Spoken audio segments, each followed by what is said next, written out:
पुणे नाशिक महामार्गावर चाकणजवळ मेदनकरवाडी हद्दीत बुधवारी रात्री 10:30च्या सुमारास चाकण एमआयडीसीतील फ्युजिकुरा कंपनीची बस आणि ट्रक यांच्यात धडक होऊन झालेल्या भीषण अपघातात 4 जण ठार तर 5 जण जखमी झाले.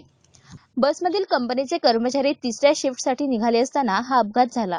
अपघातानंतर स्थानिकांनी जखमींना बसमधून बाहेर काढून खासगी रुग्णालयात हलवले. अपघातामध्ये जखमींपैकी 2 जणांची प्रकृती चिंताजनक असल्याची माहिती चाकण पोलिसांनी दिली आहे.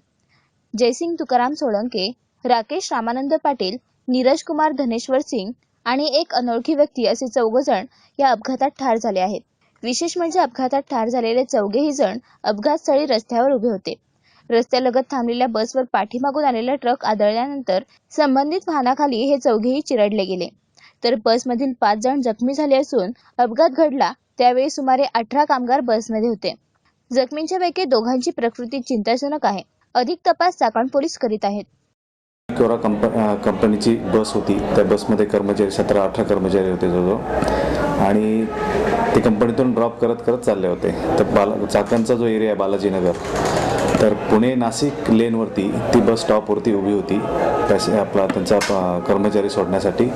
तर तेवढ्यातच मागून एक ट्रक आला जो गव्हाने भरलेला होता.